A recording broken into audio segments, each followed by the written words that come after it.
Pan-African Media pour une Afrique souveraine et unie. Les vœux les plus ardents de paix, de santé et de prospérité. Puissent les mois à venir être un temps d'accomplissement pour chacun, pour vos familles et pour le Sénégal tout entier. Mes pensées vont d'abord à celles et ceux qui nous ont quittés cette année.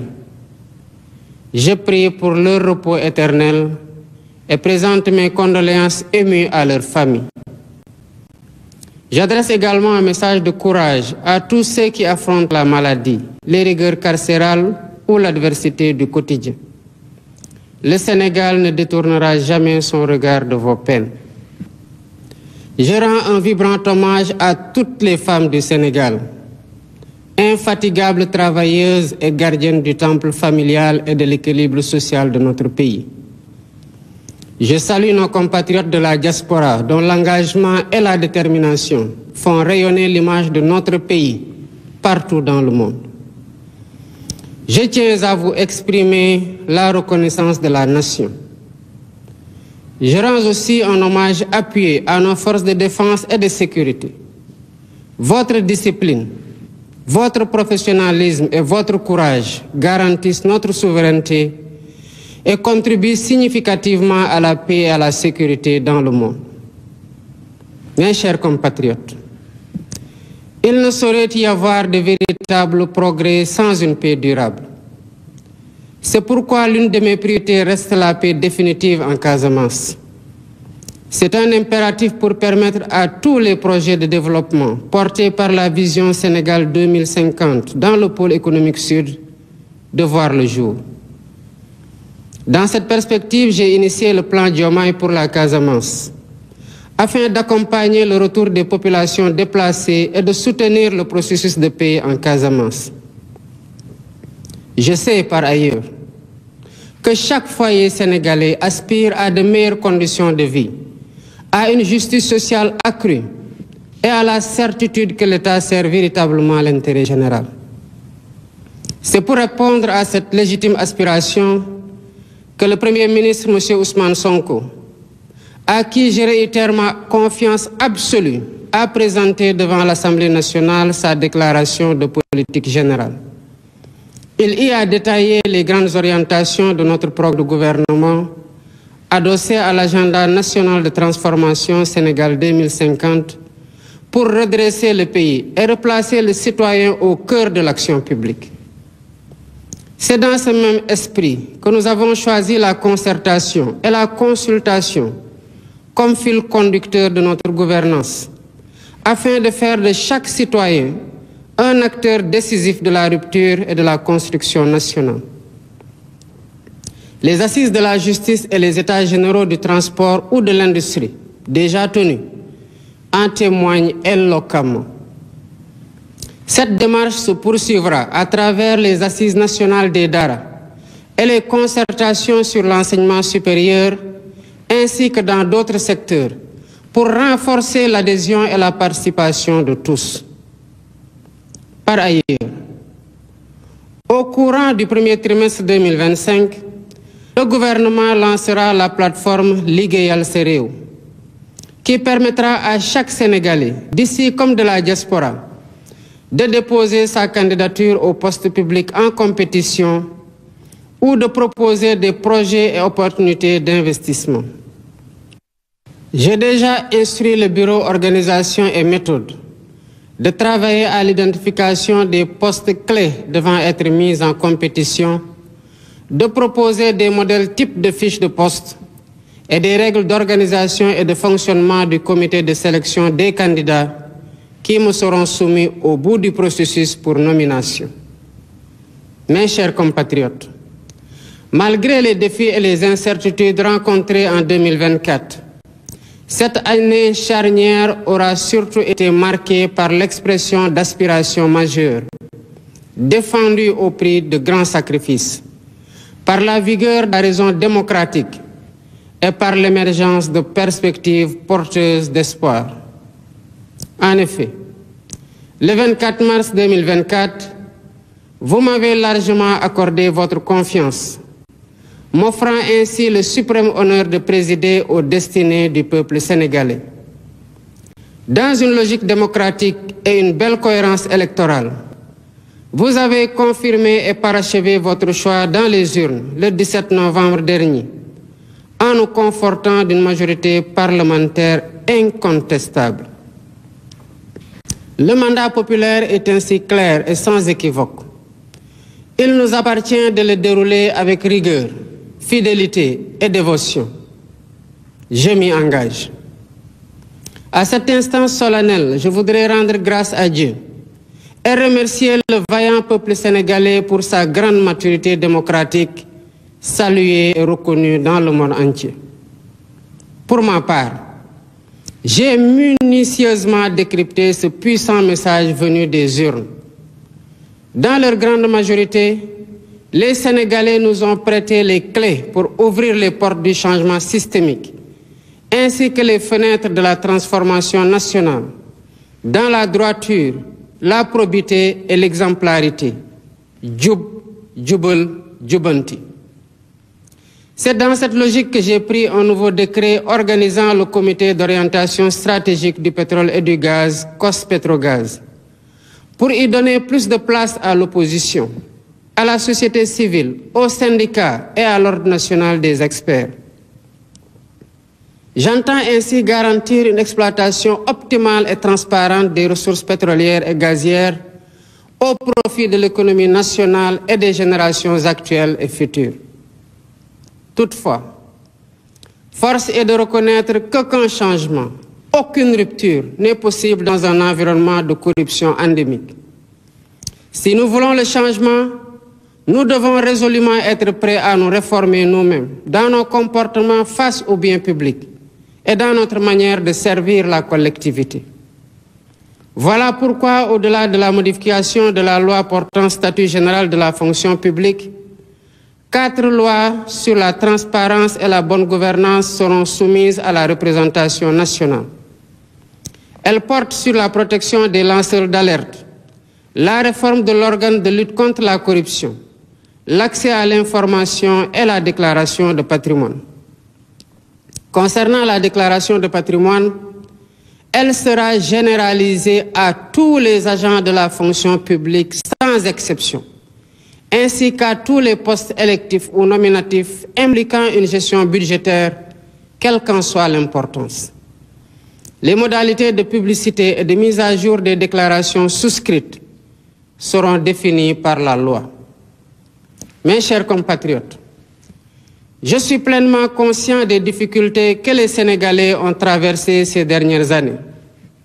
C'est pourquoi, face à la vie chère et malgré une conjoncture économique plus que difficile, dès les premières semaines de mon mandat, le gouvernement a pris des mesures concrètes pour soutenir les producteurs locaux et réduire le prix des denrées de première nécessité. D'un autre côté, les réformes institutionnelles en cours avec la suppression du Conseil économique, social et environnemental et du Haut Conseil des collectivités territoriales se poursuivront au courant de l'année 2025.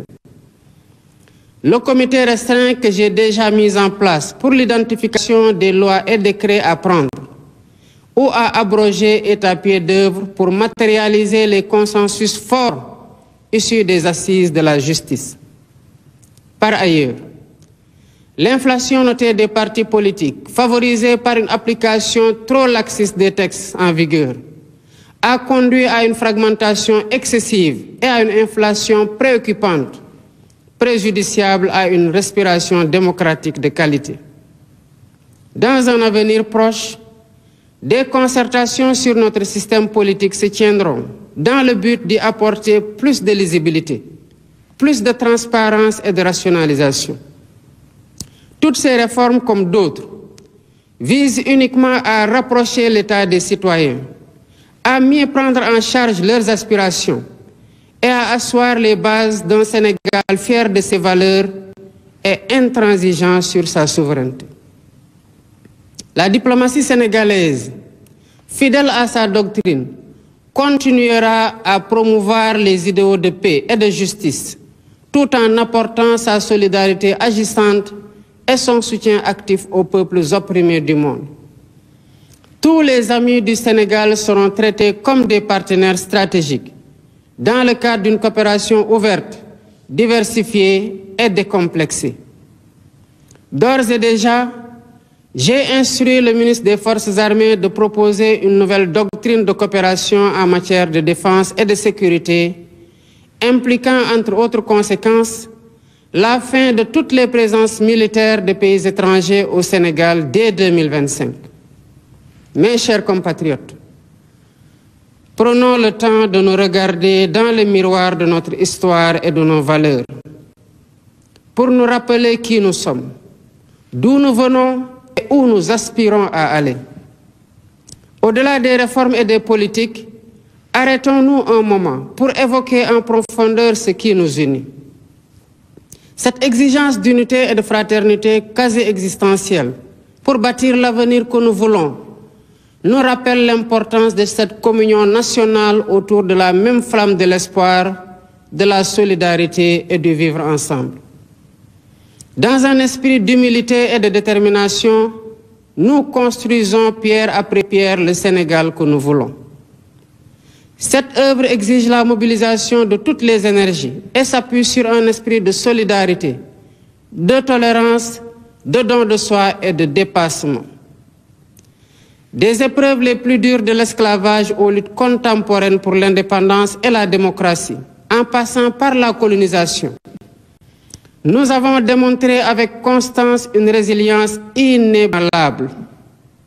C'est dans cet esprit et par devoir de mémoire, de vérité et de justice que nous avons commémoré pour la première fois l'anniversaire du massacre de Thiaroye. Nous avons voulu d'une part rendre hommage aux victimes et graver leur mémoire dans notre conscience collective. Et d'autre part, jeter les bases de la restauration de la vérité historique sur cet épisode tragique de notre histoire. La même dette morale nous engage aussi envers les victimes des événements survenus entre mars 2021 et février 2024 et leurs familles. Nous ne pouvons rechercher la vérité sur des faits survenus il y a 80 ans et accepter l'omerta sur les événements tragiques vécus ces 4 dernières années. Ce faisant, il ne s'agit pas d'une revanche à prendre, mais d'une justice à rendre aux victimes et à leurs familles, de les apaiser et de réaffirmer la sacralité de la vie humaine. Mes chers compatriotes, ma conviction profonde est que nous sommes un peuple singulier, un peuple aux racines profondément ancrées dans la diversité de nos langues, de nos coutumes et de nos valeurs, mais qui a su faire de cette diversité une grande force.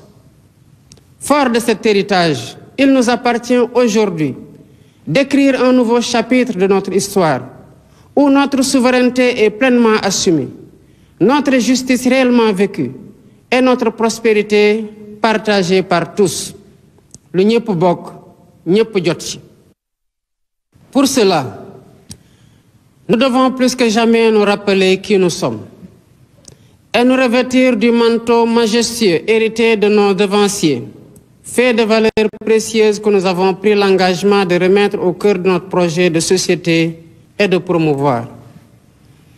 En ma qualité de gardien des institutions et garant de l'unité nationale, tout en encourageant l'expression libre, constructive et plurielle des idées, je resterai vigilant et intransigeant face à toutes les menaces sur la paix, la stabilité et notre bien commun.